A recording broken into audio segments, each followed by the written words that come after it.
안녕하세요. 오늘은 우리가 나이 들어가면서 지녀야 할 덕목이 무엇인가에 대해서 말씀을 드리고자 합니다. 우리가 한 개인으로서도 나이 들어가면서 이렇게 까칠하거나 빽빽하면은 주변에 사람이 남아나지를 않지요. 뭔가 옳은 거는 같아도 또 똑똑한 것 같아도 옆에 가면 피곤하다는 얘기예요. 그래서 홀로 살아도 이게 너그러워야 되는데 특히 이게 부부가 살면서 너그럽지 않으면은 이게 참 이게 낭패를 뒤늦게 많이 보는 것 같아요. 그래서 특히 함께 이제 사시는 분들, 즉 결혼 생활을 하시는 분들께서는 정말이지 상대방에 대해서 너그러워지지 않으면 안 될 것 같아요. 그래서 어떤 분이 이런 말을 하더라고요. 이 세상에 인고 부부란 없다. 이렇게 단언을 해요. 그래서 아니 그게 무슨 말입니까? 이 주변에 보면 아주 다정해 보이는 분들이 있던데요. 그랬더니 아이고 누구 하나가 희생하고 참아주니까 남 보면 인고 부부지 무슨 인고 부부가 있느냐고 아주 또 이렇게 큰 소리로 얘기하길래 제가 갸우뚱했어요. 그런데 이제 상당히 곱씹어 보니까 그럴 것 같아요. 이게 자기 입안에 혀도 물리는 판인데 남끼리 만나서 오랜 시간을 같이 하면서 늘 그렇게 기분이 쾌청하고 기분 좋고 잘 맞으려거든요.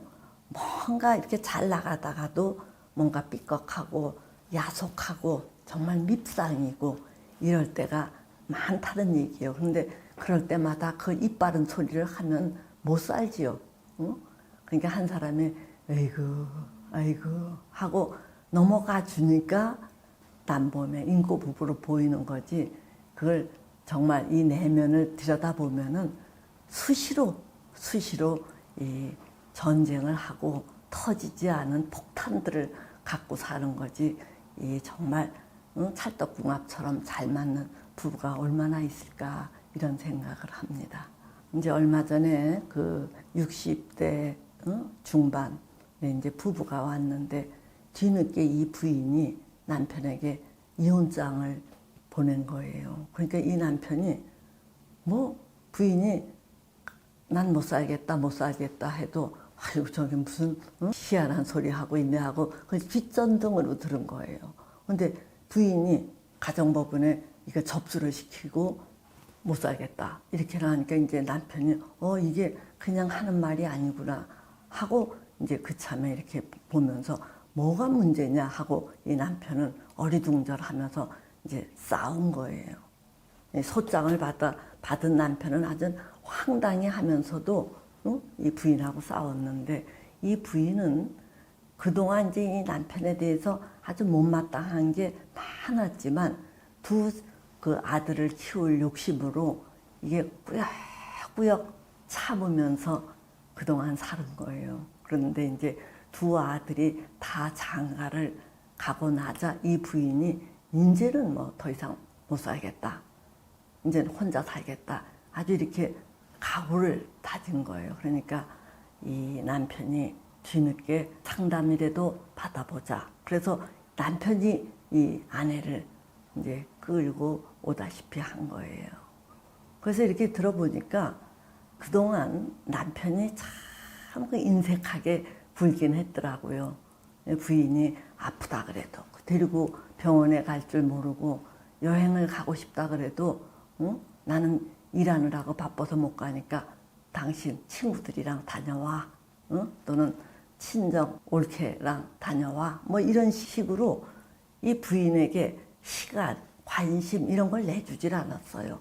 오로지 돈이나 제공했는데 이 남편은 나는 피땀 흘려서 돈 벌어서 제공을 하니까 내 할 바를 다 했다. 이렇게 여기는 거고 이 부인은 자 돈이 뭐 나쁜 거는 아니지만 나랑 뭔가 대화도 나누고 사람도 나누고 이 관심도 나누고 이게 뭔가 나눠야지 이게 무슨 의미가 있느냐. 자 그런데 이제 집안에서 두 아들들도 다 떠나가니까 더 이상 한 집에서 사는 의미가 없다. 이제 그 남편 수발 들어주는 것도 싫다. 이런 입장이에요. 근데 이제 이 남편은 자 부인의 말이 틀린 이야기 같지는 않지만 사회적 체면도 있고 그리고 이제 재산도 거의 반토막이 나고 이렇게 되니까 그걸 어떻게든지 막으려고 안간힘을 쓰더라고요. 그래서 이제 저도 이 뒤늦게 뭐 이혼해 갖고 뭐 이 좋겠느냐 하고 이 부인을 상당히 구슬렀어요. 그랬더니 이 부인은 내가 얼마나 벼르고 벼르든 이혼이었는데 물러서기 싫다 이러는 거예요. 그래서 제가 이걸 어떻게 얘기를 해서 이 부인의 마음을 누그러뜨릴까 고민을 하다가 그 두 아들들에 대한 사랑이 어떠냐 그랬더니 그 뭐 꽁 대신 닭이라고 남편의 애정을 모르고 살았기 때문에 두 아들들은 자기에게 거의 전부래요. 결혼을 한 지금도 아들들이 그렇게 소중합니까? 그러니까 그렇다 그래요. 그래서 제가 그러면 요 면을 갖고 이 부인을 설득해야겠구나 하면서 제가 그 부인에게 들려준 이야기가 이런 거였습니다. 이제 이 어느 부인이 이 자기 두 자녀가 이 사춘기 아이들이었을 때 남편이 외도했다라는 걸 이 부인이 알았어요.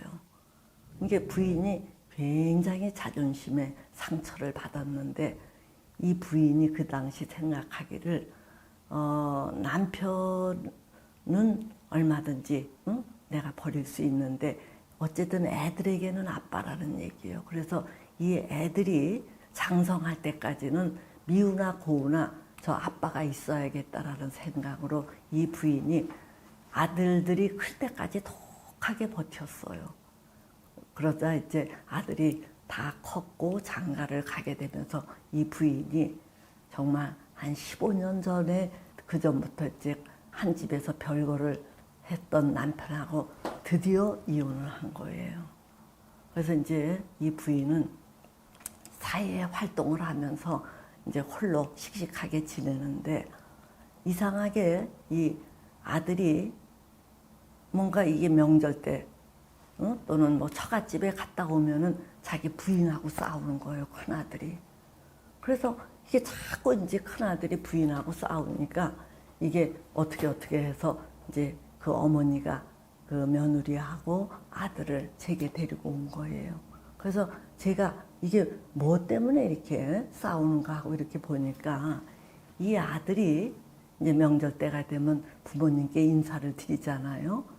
그 아버지에게 인사를 드리러 가면은 아버지는 그 낯선 여자와 어정쩡하게 이 아들을 맞이하고 그러니까 아들은 거기에서 그냥 꾸벅 인사만 하고 나오는 거예요. 그리고 이제 엄마네 집에를 이제 또 오는데 엄마는 평소에 일을 하고 그러다가 명절 때가 되면은 어디 자기가 이혼을 했기 때문인지 초라하게 느껴서인지 어디 다른 데 가지도 않고 그 집에 불도 켜지 않고 그냥 누워 있기는 한 거예요. 그런 푸석푸석한 엄마를 보고 오는 이 아들의 심정은 정말 이 짜증, 불만 뭐 이런 신경질 이런 걸로 꽉 차는 거예요.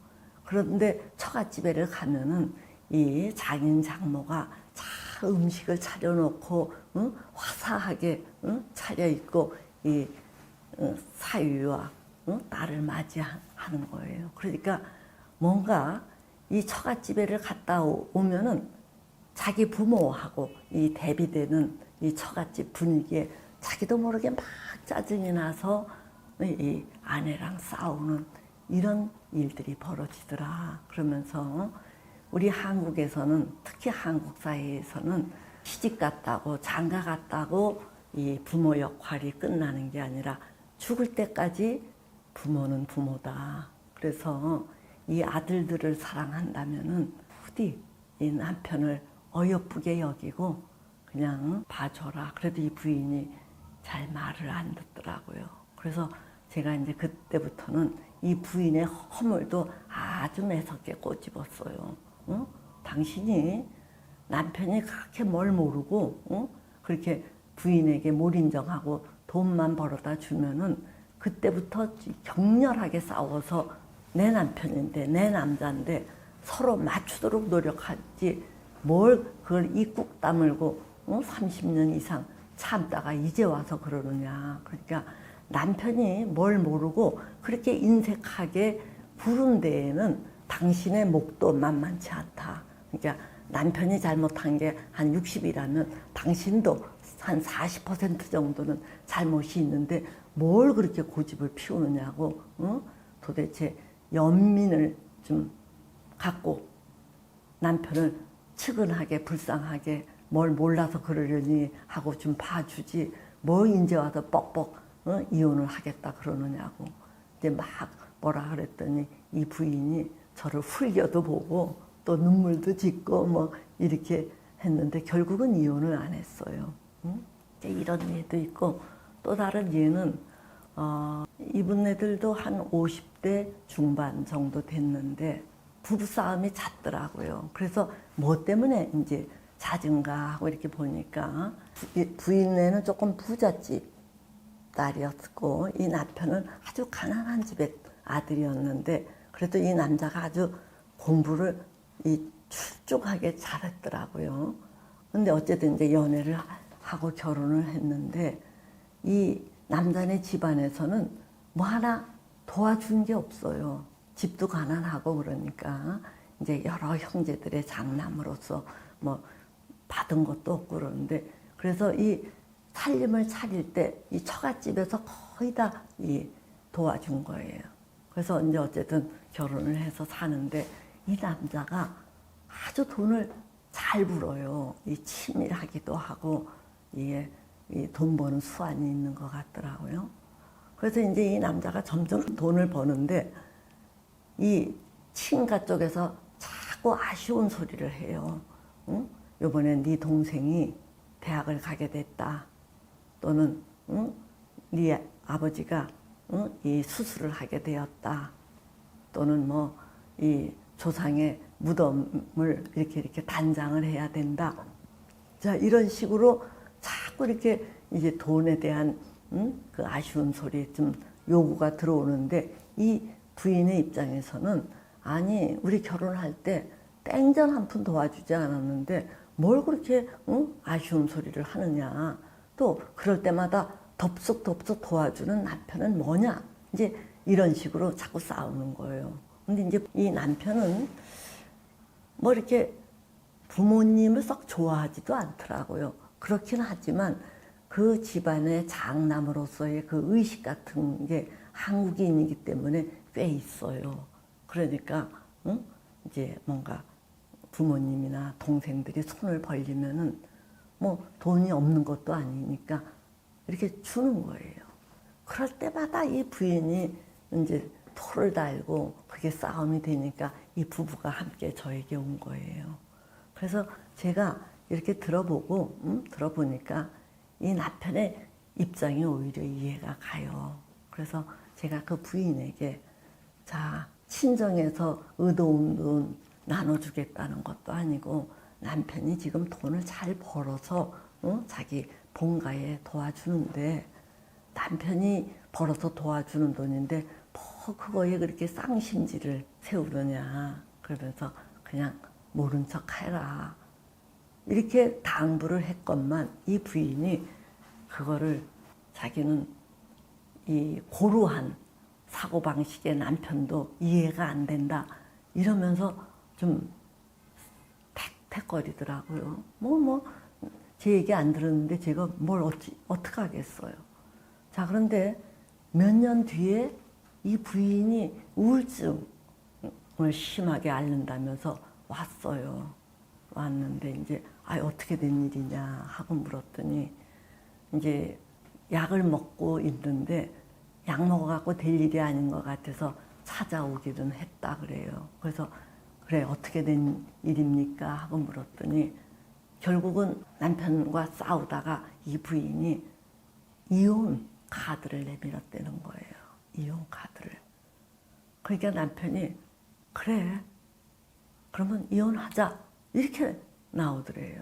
그래서 이 부인은 남편이 애들을 퍽 좋아하기 때문에 그렇게 이혼에 썩 응할 줄 몰랐다는 거예요.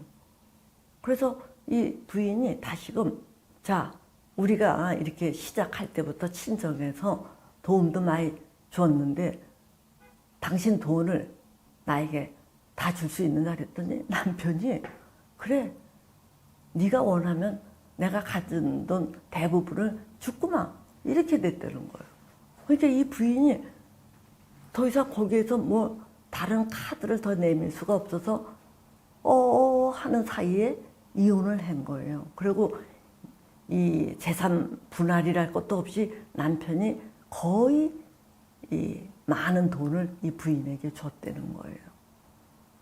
자, 그래서 저 인간이 어째 돈 아까운 줄도 모르고 저렇게 내가 원하는 대로 다 주지 하고 갸우뚱했는데 이혼하고 나서 1년도 채 되지 않았는데 남편이 다른 여자를 맞이하더라는 거예요.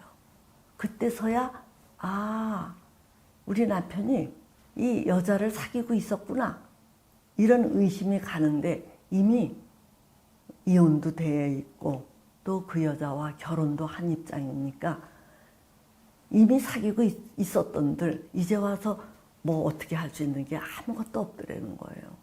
그러니까 자기는 지금 현재 돈은 꽤 있고 애들 뒤치다꺼리 하느라고 내내 라이드 주느라고 왔다 갔다 바쁘고 뭐 이런 식이지 낙이 없다고 하더라고요. 그래서 제가 아이고 그래 그 남편은 본가에 자기가 부은 돈을 주었으면 해서 주는데 그걸 갖고 뭘 그렇게 토를 달다가 이혼까지 하고 이 우울증에 시달리느냐 이거예요.